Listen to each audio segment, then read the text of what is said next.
Certaines personnes ont une double personnalité. L'une est lumineuse, l'autre est ténébreuse. Et la face sombre est soigneusement cachée. Ce sont des êtres souvent charismatiques, certains diront même séducteurs, qui attirent, que l'on admire, pour ne pas dire que l'on vénère. Et un jour, leur perversité est révélée et tout s'effondre. Comment cet homme a-t-il pu nous tromper sur sa réelle personnalité ? Son charisme était-il aussi faux ? Son enseignement et son œuvre sont-elles à rejeter ? Alors le trouble peut nous envahir, nous serrer le cœur et la confusion s'installe. Docteur Gérard Ribes, bonjour. Bonjour Bénédicte. Alors vous êtes psychiatre et sexologue. Comment expliquer de telles personnalités qui ont un double visage ? Le terme de double visage est le bon terme, parce que c'est pas une double personnalité. C'est en fait l'expression sous deux registres différents d'une même personne qui va s'exprimer dans des contextes différents. Mais peut-être pour commencer, on va peut-être expliquer les deux grands types qu'on va retrouver dans les éléments pervers. Premier élément sont ceux qu'on va vraiment qualifier de pervers. Donc ce sont ceux qui vont créer le cadre dans lequel ils vont pouvoir développer leur perversion. Comme vous l'avez très bien dit dans votre introduction, ce sont des gens séducteurs, des gens charismatiques, des gens qui sont capables de déplacer des montagnes, d'amener tout un tas de nouveautés. Donc, par leur séduction, ils vont être extrêmement attrayants et surtout, ils vont permettre à l'autre partie de se masquer complètement vis-à-vis de cette lumière, parce que ce sont des gens qu'on se ressent très souvent comme des gens extrêmement lumineux. Mais par contre, tout est au service de cette deuxième partie de leur personnalité. Parce que à partir du moment où justement ils ont créé leur cadre, et ça c'est extrêmement important parce que ce sont des gens qui vont vraiment créer leur environnement, qui vont échapper à la loi habituelle en créant leur propre loi. Et ça c'est extrêmement intéressant aussi de penser que ces pervers sont pas des gens hors la loi. Ils sont hors la loi humaine, on va dire, parce qu'ils ont créé leur propre loi à eux, dans lequel ils vont développer leur perversion. Et ce qui est extrêmement dangereux, c'est toutes ces personnalités, et on l'a rencontré dans le cadre de l'Église, qui deviennent quasiment incontrôlables, tellement ils sont dans une forme de puissance, de développer des choses, voilà. Et à ce moment-là, ça devient extrêmement dangereux. Ça devient extrêmement dangereux. Alors il y a soit les pervers, soit... Alors la deuxième partie sont des gens qui ont une grande immaturité affective. Sont des gens qui... l'immaturité, c'est pas quelque chose de global. On a des zones où on peut être extrêmement mature, on peut être extrêmement mature dans la gestion financière, dans la construction de choses, et puis avoir des zones extrêmement immatures. Et cette deuxième catégorie qu'on va rencontrer en particulier chez les pédophiles, chez les pédocriminels, pardon, parce qu'on fera peut-être la différence aussi entre pédophiles et pédocriminels, chez les pédocriminels, ce sont ces gens qui ont une immaturité affective qui fait que quand ils rencontrent quelqu'un, quand ils rencontrent un enfant, ils ont l'âge de l'enfant. Ils se pensent dans l'âge de l'enfant et non pas comme un adulte ayant un rapport d'autorité, un rapport de positionnement différent avec l'enfant. Donc, d'un côté, je dirais les vrais pervers, qui sont des gens qui sont dans une forme de toute puissance absolue, et puis cette deuxième catégorie d'immaturité affective, qui sont plutôt au contraire des gens, même s'ils développent des choses extrêmement importantes, qui sont des gens quand même fragiles. On sent des zones de fragilité chez eux. Revenons sur la première catégorie, les pervers. Donc, ce sont des gens séducteurs. Ah oui, c'est la base, ça. Ils jettent leur filet. Et ils jettent leur filet par la séduction. Et la manière dont ils vont séduire, c'est rendre l'autre important. Ils vont les flatter ? Ils vont les flatter, mais c'est même plus que de la flatterie, c'est les rendre uniques. En disant, c'est avec toi, c'est que pour toi, c'est en fonction de toi. Tu es la personne la plus importante, tu es, voilà, la plus intelligente. La plus intelligente, voilà. Je partage qu'avec toi. Absolument. Et en plus, en disant, et ça on le rencontre aussi bien dans le monde des adultes, quoi, quand les pervers agissent avec des adultes qu'avec des enfants, en disant, mais ça c'est entre nous. C'est secret. C'est secret, voilà, c'est notre secret. Et du coup, ça flatte d'autant plus l'ego de l'autre. En disant, cette personne que j'admire est en train de me dire qu'il se passe quelque chose qui n'est qu'avec moi. Le piège, il se referme, parce que je deviens la personne unique, la personne la plus extraordinaire. Et une fois que c'est dans le piège, alors là, petit à petit, les choses s'inversent. mais s'inverse souvent avec extrêmement de subtilité. Si on prend là dans les relations adultes, on parlera après par rapport aux enfants, dans les relations adultes, c'est petit à petit des trucs qu'ils vont dire qu'ils sont c'est pas bien ce que tu as fait là. Et puis non, là je comprends pas. Et petit à petit, ils vont insinuer le doute dans la pensée de l'autre jusqu'à ce que l'autre n'arrive plus à se reconnaître. N'arrive plus à se reconnaître dans la manière dont il est lu dans les yeux du pervers. Parce qu'il le détruit petit à petit. Parce que la fonction du pervers... Un pervers, c'est un peu comme un vampire. C'est vraiment... pour moi, c'est l'image que j'ai. C'est celui qui va petit à petit aspirer l'essence de l'autre en détruisant l'autre, en ne laissant qu'une carcasse qui va être complètement vide.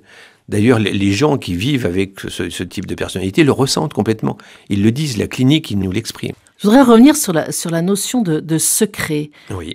Pourquoi ? Les pervers sont extrêmement intelligents. Ils sont extrêmement intelligents, c'est-à-dire qu'ils savent qu'ils sont en train de faire des choses hors cadre. Donc, pour garantir justement le fait qu'ils sont hors cadre, ils vont dire, mais tu vois, c'est quelque chose qui est tellement important que les autres ne peuvent pas comprendre, parce que ça, c'est aussi dit, hein, les autres ne vont pas comprendre ce qui se passe. Si tu leur racontes, d'abord, ils ne te croiront pas. Ça, ils le disent souvent quand c'est des pédocriminels vis-à-vis des enfants, mais même avec des adultes, ils ne te croiront pas. Donc, il faut vraiment que ça reste quelque chose qui est entre nous, parce que c'est un bijou qu'on a entre nous. Donc, un bijou, on ne va pas le dévoiler à tout le monde, on ne va pas le donner à tout le monde. Et en ça, ils piègent complètement la personne qui est prise dans leur filet, qui est prise dans leur perversion. Ce sont souvent des fins psychologues ? Extrêmement fins psychologues. Extrêmement fin psychologue. Et moi, ça m'a toujours posé une question, donc autour de la question de la théorie de l'esprit, autour de la question de l'empathie. Donc l'empathie, on l'a définie comme la capacité à penser le monde de l'autre, à rentrer dans le monde de l'autre et à pouvoir être en synchronicité avec l'autre. Non pas en sympathie, mais en synchronicité. Et il se trouve que depuis de nombreuses années, je travaille avec l'école vétérinaire de Lyon, et on a créé d'ailleurs un diplôme universitaire de psychiatrie vétérinaire. Et mes collègues vétérinaires, un jour, me disaient, mais imagine le lion qui court après une gazelle. Donc, le lion qui court après une gazelle, pour pouvoir attraper la gazelle, il faut qu'il se pense comme gazelle. Et c'est parce qu'il se pense comme gazelle qu'il va mettre en place les stratégies qui vont permettre d'attraper la gazelle. C'est de l'empathie ou pas, ça ? Il n'y a pas la dimension de bienveillance qu'on retrouve dans la dimension habituelle de l'empathie, mais dire que les pervers sont dénués de toute empathie, en tout cas, sont dénués de cette partie de l'empathie qui est la capacité à rentrer dans la pensée de l'autre, je dirais non. Parce qu'ils sont champions par rapport à ça. Ils arrivent à comprendre les failles, ils arrivent à comprendre les intérêts, ils arrivent à comprendre la manière dont ils vont avoir des leviers qu'ils vont manipuler, mais avec une précision, une douceur. C'est rarement très très violent au début, les choses. Ça se décale petit à petit, et à chaque fois c'est un peu plus loin, un peu plus fort. Donc ils ont une capacité psychologique extrêmement importante, mais là aussi, qui n'est pas au service de la relation, qui est au service d'eux-mêmes. La question du pervers, c'est que tout est ramené à soi, dans quelque chose où ils ont besoin, pour vivre, de proie. Et c'est pour ça que je disais, c'est un peu comme le vampire, ils ont besoin de proie pour s'alimenter. Sur l'empathie, est-ce que ce sont des psychopathes ? Ils n'ont pas d'empathie ? Ah, les psychopathes, c'est pas la même chose, en fait. Le psychopathe, c'est celui qui ne pense pas à la conséquence de ses actes. C'est-à-dire que tout est dans l'instant, dans l'instantanéité, et dans quelque chose où je pense quelque chose et je l'agis. Il n'y a aucune distanciation entre la pensée et l'action. Alors que le pervers, au contraire, il y a une distanciation qui est énorme, énorme. Ils ont une capacité justement à mettre, c'est ce que je disais, le temps en exergue qui fait que l'autre s'en rend pas compte. Un psychopathe, on s'en rend vite compte parce que il va exploser tout de suite, il va vous donner une claque ou je sais pas. Ce que va pas faire le pervers. Ou alors s'il le fait, c'est qu'on est très très très très loin dans l'évolution de la relation. Donc on est dans deux univers qui sont complètement différents. Celui du pervers, je dirais, c'est celui du temps long. Celui du psychopathe, c'est celui de l'instantanéité. C'est celui qui fait que je ressens quelque chose si je me mets dans la place du psychopathe et je réagis tout de suite. Mais est-ce que le pervers sent le mal qu'il fait ? C'est intéressant comme question. Je dirais oui. Et ça le fait même jouir ? Oui, absolument. Parce que quand on a des pervers qui ont des actes sexuels, on va dire, dans leur perversion, c'est même pas la sexualité qui les intéresse là-dedans. Moi, malheureusement, si j'ose dire, dans ma fonction, j'ai eu à en rencontrer un certain nombre, même de très nombreux. Ce qui fait leur jouissance, c'est le fait de posséder l'autre. Tout est dans la possession. Et dans le fait du contrôle de l'autre, et dans le fait de ce contrôle où l'autre ne peut plus échapper. Et en ça, ils se rendent compte qu'ils font mal, pas simplement physiquement, mais aussi psychiquement, et là est toute leur jouissance. Alors, vous parliez du temps. Est-ce que ça veut dire que le pervers, comme c'est un fin psychologue, il va tisser sa toile et de très loin? Est-ce qu'on peut penser, par exemple, qu'une personne rentre dans les ordres pour plus tard pouvoir justement abuser d'autres personnes? On peut le penser. Le pervers va à l'endroit où il va trouver des proies. Il va rentrer dans l'éducation nationale aussi. Parce que si il a une tendance pédophile, il sait qu'il va rencontrer des proies. Il va se mettre dans un univers qui va lui permettre d'avoir, une relation d'autorité. Parce que si on prend ces deux exemples, c'est des relations d'autorité, des relations de charisme, et un endroit où il y a des proies potentielles. Et dans le milieu de l'Église, il y a aussi toute une frange de personnes qui viennent vers l'Église dans des moments de fragilité. Donc ils savent, ou ils intuitent, que justement, ils vont pouvoir rencontrer des gens qui sont dans des moments de fragilité, et que dans ces moments de fragilité, ils vont pouvoir tracer leur chemin vers leur perversion. Donc tout est pensé à l'avance. Inconsciemment peut-être. Oui, voilà. Tout n'est pas manichéen à ce point-là, mais en tout cas, il y a de toute évidence une construction, parce que je vous dis, cette question du long terme est une question très présente dans la perversion. Alors on parle de séduction, on parle d'hommes qui, je dis hommes, mais peut-être qu'il y a des femmes aussi. Oui, bien sûr. Mais il semblerait qu'il y ait plus d'hommes. Il y a plus d'hommes. Tout à fait. Et pourquoi ? On pourra le développer sur la construction psychique. Ça se joue autour de formes de construction psychique. Alors, donc, séducteurs, ils flattent, ils sont fins psychologues. Souvent, on a l'impression que ce sont des hommes plutôt calmes, assez maîtres d'eux-mêmes. Parce que justement, ils donnent une forme de puissance. Et donc, cette puissance est une puissance rassurante. Ils peuvent être extrêmement rassurants dans quelque chose où ils décident, ils organisent, ils vont pas justement lever la voix, parce qu'ils savent qu'ils ont cette forme d'autorité naturelle. Parce que comme ils savent très bien rentrer dans la pensée de l'autre, ils savent très bien ce qu'il faut dire à l'autre, pour que l'autre acquiesce ce qu'ils sont en train de faire, sans avoir besoin justement de s'énerver, de gueuler, à la différence justement du psychopathe qui, lui, va s'énerver parce qu'il ne rentre pas du tout dans l'univers de l'autre. C'est plutôt des hommes courtois. Ah, ils peuvent être extrêmement courtois, tout à fait, même, absolument. Donc, souvent intelligents, non ? Ah oui, bien sûr. Là, je vais faire une généralité, mais on va dire que dans nos dirigeants, un certain nombre de personnalités de ce type s'expriment quand même. Est-ce qu'ils se croient, quoi qu'il en soit, ils se croient supérieurs ? C'est pas qu'ils se croient supérieurs, ils sont supérieurs. Pourquoi ? Parce que être dans la croyance, c'est déjà mettre une forme de doute. Pour eux, ils sont supérieurs. Voilà, ils le sont. Voilà, mais de notre point de vue, est-ce que... Non, c'est pas des hommes supérieurement intelligents. Ah non, non, ils sont pas supérieurement intelligents, ça on est tout à fait d'accord. Mais eux, ils se pensent supérieurs. Ils se pensent supérieurs, bien sûr. Oui. C'est eux qui savent, c'est eux qui ont la bonne manière de penser, et c'est eux qui vont dire à l'autre la manière dont il doit faire les choses.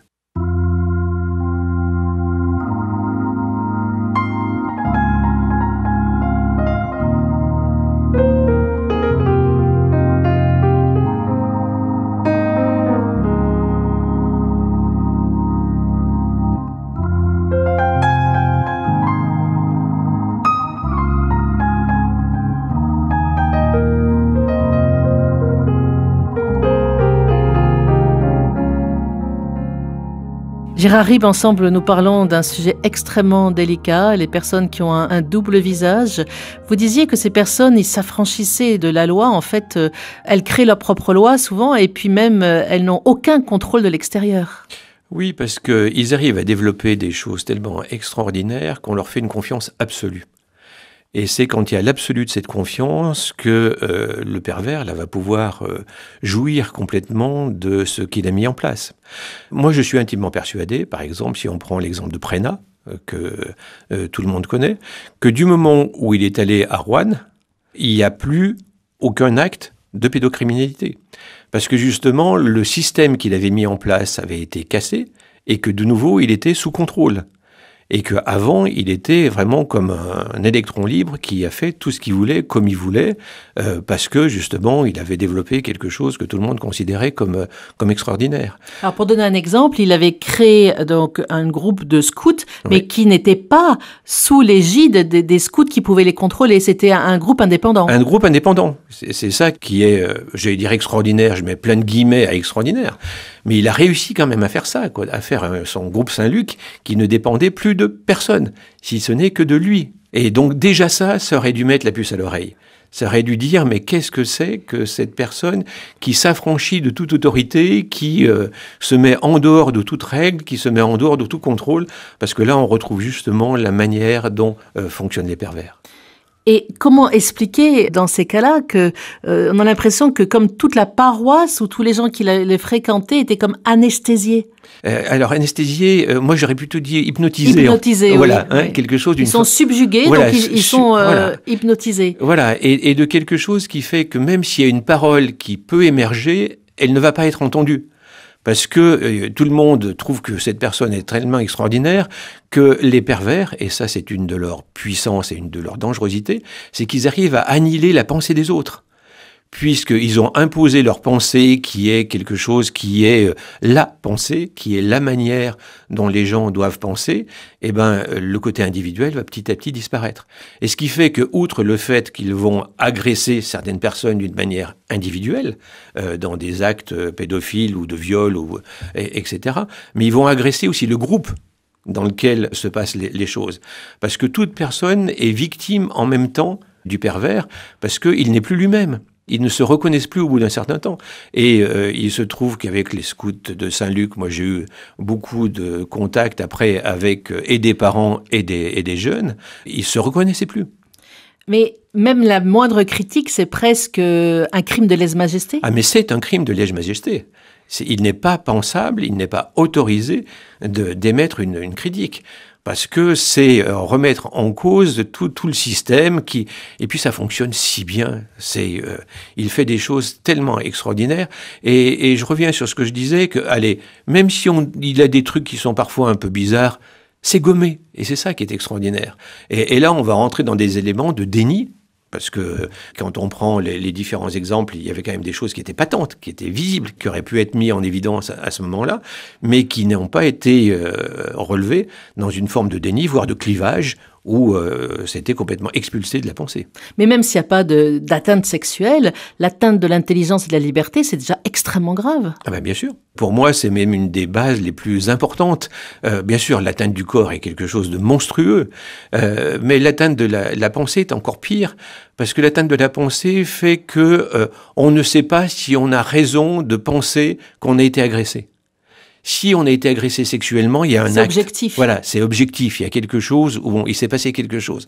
Alors que là, on est dans la subjectivité de ce qu'on a pu vivre, donc dans un doute qui fait que, on peut s'interroger sur le fait que si on n'est pas tordu, pas fou, etc. On peut penser que c'est même un viol de la liberté. Un viol de la liberté, oui, tout à fait. Même quelquefois, il peut même y avoir de l'ordre de l'inceste, parce que c'est un père qui vous fait ça. Oui, tout à fait. Mais c'est tout ce qui avait été développé en termes d'incestueux et d'incestuels, de ces ambiances familiales. Là, on sort, mais on est dans le domaine familial, où il n'y a jamais de passage à l'acte. Il n'y a jamais de passage à l'acte en termes de toucher, etc. Mais où il y a en permanence cette tension qui fait que les enfants ressentent quelque chose qui pourrait toujours advenir, mais qui n'advient jamais, et qui font que nous, on les retrouve des années plus tard en consultation dans des choses extrêmement déstabilisées parce qu'ils ne font plus confiance à leur manière de penser.